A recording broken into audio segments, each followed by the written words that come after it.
Hi students, good evening. How are you all?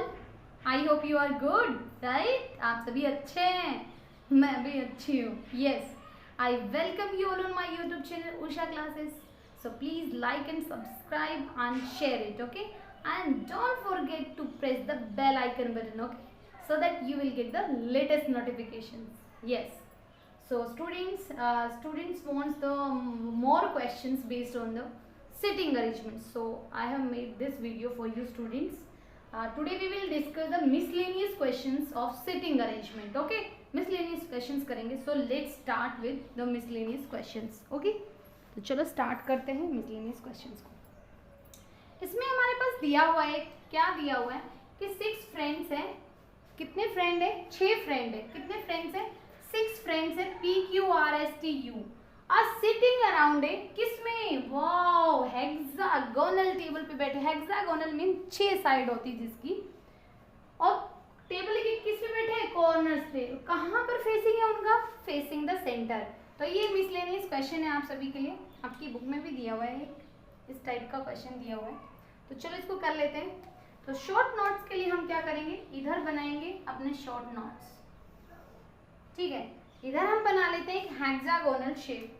Hexagonal shape जिसकी 6 sides होती हैं. जिसकी क्या होती है भाई? 6 साइड्स होती हैं. मेरी ड्राइंग इतनी अच्छी नहीं है, इसलिए मेरे जो फिगर बनाती हूँ वो ज़्यादा अच्छे नहीं रहते हैं.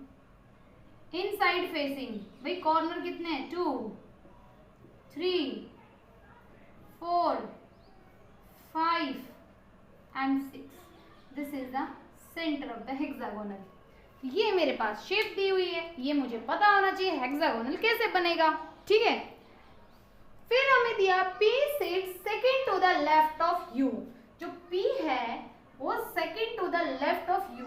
U कहीं पे बैठा है, उसके सेकंड लेफ्ट में कौन बैठा है भाई? P बैठा हुआ है. यही तो दे रखा है. Q is neighbour of R and S. Q is neighbour of R and S का मीनिंग क्या है? कहीं पे R या S बैठे हैं उनके बीच में. Q तो फिक्स है भाई, Q तो फिक्स है, लेकिन R और S की पोजीशन फिक्स नहीं है. नेक्स्ट हमें दिया हुआ है T sits second to the left of S. तो S कहीं पे बैठा है, उसके सेकंड लेफ्ट में कौन बैठा है भाई? T बैठा है. कौन बैठा हुआ है? T sits second to the left of S. इतनी छोटी सी स्टेटमेंट थी, अब इनको बिठा देना है. अब इनको क्या करना है? बिठा देना है. चलो बिठाते हैं. मेरे पास कहीं पे S बैठा हुआ, क्योंकि S के रिगार्डिंग ज़्यादा इन्फॉर्मेशन है. मेरे पास लेटर सपोज S यहाँ पे बैठा है, बिठा दिया मैंने. S के सेकंड लेफ्ट में कौन है? फर्स्ट सेकंड लेफ्ट में कौन बैठा हुआ है? यहाँ पे T बैठा हुआ है. अब ये बोल रहा है R और S के बीच में Q बैठा है. Q तो यहाँ नहीं बैठ सकता क्योंकि यहाँ T बैठा ऑलरेडी. इट मीन्स Q तो डेफिनेटली इस साइड बैठेगा. Q इस साइड बैठेगा तो R इधर बैठ जाएगा. सिंपल. उसके बाद U के सेकंड लेफ्ट में कौन बैठा है? P. अगर मैं U को यहाँ पे बिठाऊंगी तो ये लेफ्ट हो जाएगा, ये राइट हो, क्योंकि इनसाइड फेसिंग है. अगर मैं इधर बिठाती तो इधर राइट बनता. तो इट मीन्स मुझे U को यहाँ बिठाना पड़ेगा. U कहाँ बैठेगा अपना? U यहाँ बैठेगा. जब U का सेकंड लेफ्ट क्या होगा? फर्स्ट लेफ्ट ये है, सेकंड लेफ्ट क्या हो जाएगा? ये. तो P कहाँ बैठा हुआ है? अपना यहाँ बैठा हुआ है. बोलो कितने इजी तरीके से क्वेश्चंस, इसके जो स्टेटमेंट थी उसमें हमने सभी को फुलफिल किया है और सभी को बिठा दिया है. किसमें? हेक्सागोनल शेप के अंदर. तो चलो इसके क्वेश्चंस करते हैं. तो हमारे पास क्वेश्चंस क्या क्या दिए हुए हैं, क्वेश्चंस देख लेते हैं हम एक बार. क्वेश्चंस हमें दिए हुए हैं. क्वेश्चन नंबर 1 दिया है, who is sitting opposite to P. P के अपोजिट कौन बैठा है? P को देखते हैं. P कहाँ है? P यहाँ. इसके सामने कौन बैठा? अपोजिट मीन्स इसके जस्ट सामने कौन बैठा? S. देखो S कहाँ पे? Option number D is the right answer. Simple. Question number 2, who is fourth to the left of Q. Q के फोर्थ लेफ्ट में कौन बैठा है? इनसाइड फेसिंग है, राइट इधर होगा, लेफ्ट इधर होगा. फर्स्ट, सेकंड, थर्ड, फोर्थ कौन बैठा है? P. P is the right answer. DI का मीन्स डाटा इनएडिक्वेट का मीन्स सफिशिएंट नहीं है डाटा. भाई ऐसी कोई सिचुएशन ही नहीं है कि हमें पता ही नहीं चल रहा है. यहाँ पे तो डाटा सफिशिएंट है, हमें तो डायग्राम से पता चल रहा है कि P बैठा है इसके फोर्थ लेफ्ट में. Question number 3, who are neighbours of P. P के पड़ोसी कौन कौन है? P यहाँ पे इसके पड़ोसी कौन है? T and R। देख लो T and R कहाँ है? T and R, option number B is the right answer. Question number 4, who is sitting opposite to T? T के अपोजिट कौन बैठा है? T यहाँ इसके जस्ट सामने कौन बैठा है? Q। Q देख लो कहाँ पे? Q क्या है हमारे पास? ऑप्शन नंबर बी में दिया है। देखो कितने इजी क्वेश्चंस होते हैं और हम कैसे उनको सॉल्व कर देते हैं। बस एक बार आपको स्टूडेंट्स सिटिंग अरेंजमेंट तो बनाना ही पड़ेगा, और वो मुझे पता है आप लोगों को आ गया होगा अभी तक। चलो एक और क्वेश्चन कर लेते हैं, let's move. Next question is here. ये आपका क्लास 8 के लिए दिया हुआ है आपके बुक के अंदर, मिसलेनियस टाइप है एक्चुअली। ये एक तरह का ये पजल है एक तरह का, लेकिन आपके सिटिंग अरेंजमेंट में दे दिया तो करना है, तो ठीक है करा देते हैं। 6 फैमिलीज, 6 फैमिली है, ऑक्यूपाई करती है all 6 floors of a building starting from ground floor to the 5th floor. भाई स्टार्टिंग कहाँ से है? ग्राउंड फ्लोर से है, और फ्लोर जब ग्राउंड फ्लोर काउंट हो जाता है तो फ्लोर कितने बचते हैं? 5, 6 में से आप काउंट कर लीजिए कितने फ्लोर्स हैं। यहाँ पे शॉर्ट नोट्स बना लेते हैं, यहाँ पे क्या बना लेते हैं? Short notes.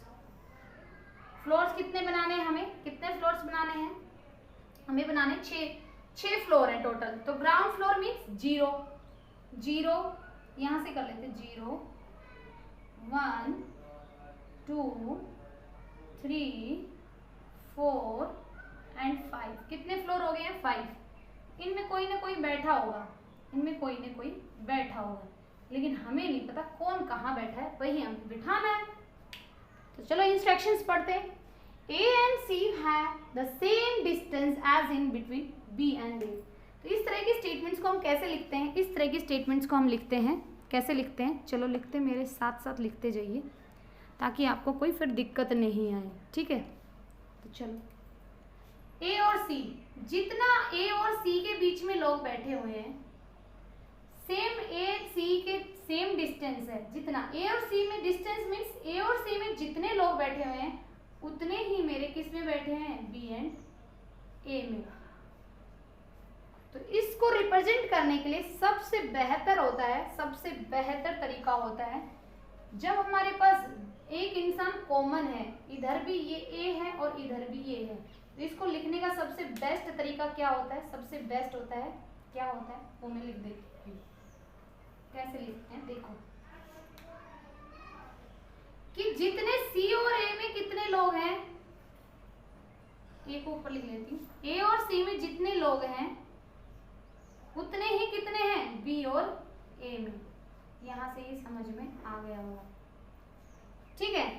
उसके बाद इसमें बोला हुआ है E and F are not neighbors। भाई E और F है ना, वो एक दूसरे के पड़ोसी नहीं है, इनको एक दूसरे को सुहाते नहीं है, पसंद नहीं करते, they do not like each other. F is on the higher floor। भाई F की जो पोजीशन है ना वो क्या है? हायर देन D है। F की जो पोजीशन हायर देन D है, और ये तो हमें डायरेक्ट स्टेटमेंट दे दी है कि A है, कौन से फ्लोर पे बैठा है? भाई 4th फ्लोर पे बैठा है। A तो यहीं पे बैठेगा, A कहाँ पे बैठेगा? यहीं पे बैठेगा। तो हमें इनको इम्प्लीमेंट करना है। अब किन को इम्प्लीमेंट करना है? इनको इम्प्लीमेंट करना है। भाई A और B में जितने लोग हैं, लेट अस सपोज, अब आपको पॉसिबिलिटी चेक करके चलनी पड़ेगी। लेट अस सपोज मैंने क्या किया, लेट अस सपोज मैं हमेशा वैसे एक ही पॉसिबिलिटी के अंदर करती हूँ, एक ही डायग्राम के अंदर करती हूँ, मैं 2-2 3-3 नहीं बनाती हूँ, लेकिन मैं आपको बना के दिखा देती हूँ, फिर उससे क्या होता है? टाइम वेस्ट होता है। हमारे पास लेट अस सपोज मैंने A इसमें बिठाया, यहाँ पे भी A फिक्स है, A तो 4th पे बैठेगा ही बैठेगा। लेट अस सपोज पहला केस ये है कि मैंने B को यहाँ पे बिठा दिया, B को कहाँ पे बिठा दिया? यहाँ पे बिठा दिया। जब A और B में कोई भी लोग नहीं है, A और B के बीच में, तो A और C के बीच में भी कोई लोग नहीं होने चाहिए। बोलो कोई दिक्कत है? कोई दिक्कत नहीं है यहाँ। लेट अस सपोज मैंने यहाँ पे मैंने B को ले लिया है, यहाँ पे मैंने ले लिया है B को। भाई A और B में जितने लोग हैं उतने ही A और C में होंगे। ऐसा भी तो हो सकता है ना, कि जरूरी इसने कोई मेंशन थोड़ी ना किया है कि A इससे हायर है या लोअर है, ऐसा कुछ नहीं दिया है इसके रिगार्डिंग। सिंपल इतना बोला A और C में जितने लोग हैं उतने B और C में है। तो B ऊपर भी हो सकता है और नीचे भी आ सकता है, एक 2 पॉसिबिलिटी तो बन गई। चलो अब इसने बोला है कि जो F है ना, E और F एक दूसरे के पड़ोसी नहीं है।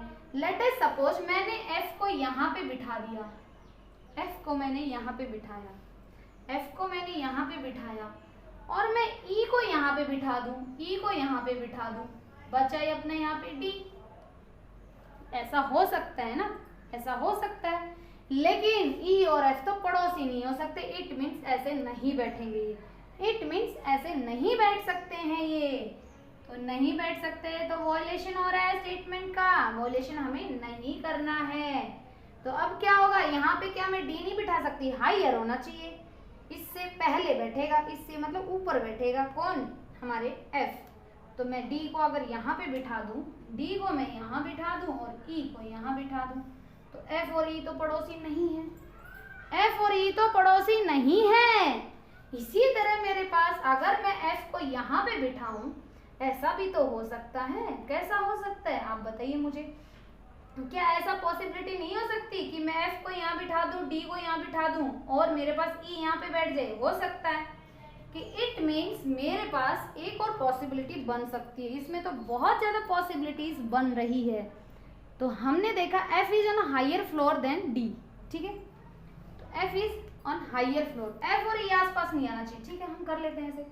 अगर आप बोल रहे हैं कि मैम यहाँ पे मैं किसको बिठा दूँ, यहाँ पे मैम मुझे तो है ना e को बिठाना है और यहाँ पे मैं तो f को बिठाऊंगा, d यहाँ पे भी तो हो सकता है, लेकिन मेरे बच्चे ये दोनों क्या बन जाते हैं, पड़ोसी बन जाते हैं और ये एक दूसरे को बिल्कुल पसंद नहीं करते हैं, ये एक दूसरे को बिल्कुल भी पसंद नहीं करते हैं। इट मीन्स ये वाला केस नहीं बन सकता है, ये वाला केस नहीं बन सकता है। तो चलो ये तो कंफर्म हो गया कि E यहाँ पे नहीं बैठ सकता है। E कहाँ पे नहीं बैठ सकता, यहाँ नहीं बैठ सकता है, क्योंकि जैसे ही यहाँ बैठेगा F तो D से हायर है, एक ही प्लेस खाली बचा, D यहाँ पे आएगा, F यहाँ पे आएगा, दोनों ही पॉसिबिलिटी में नहीं हो सकता। तो यहाँ पे भी तो F हो सकता है, यहाँ पे भी बैठ सकता है। F के पहले क्या, अब F किससे पहले, D से पहले, E इसका पड़ोसी नहीं होना चाहिए, E यहाँ पे आ जाएगा। तो मेरे पास दो केस बने। तो यहाँ से B और C की पोजीशन क्या है, कंफर्म नहीं है, बाकी हमें कंफर्म केस मिल गए हैं इसके अंदर। बाकी इस तरह के इनको क्या बोलते हैं, पजल्स बोलते हैं, फ्लोर बेस्ड पजल्स, ठीक है। तो यहाँ पे हमारे पास B और C की जो है, B और C की जो पोजीशन है वो क्या कर रही है, चेंज कर रही है, यहाँ से भी और यहाँ से। देखो दो पॉसिबिलिटी मिल रही है, B ऊपर भी हो सकता है एक और नीचे भी हो सकता है, लेकिन F और DE की तो पोजीशन कंफर्म्ड है हमारे पास। तो चलो क्वेश्चंस करते हैं इसके, कैसे कैसे क्वेश्चंस होते हैं। तो हमारे पास क्या दिया हुआ है, क्वेश्चन नंबर 1 दिया हुआ है, who is on ground floor. भाई ग्राउंड फ्लोर पे कौन है ये हमें चेक करना है।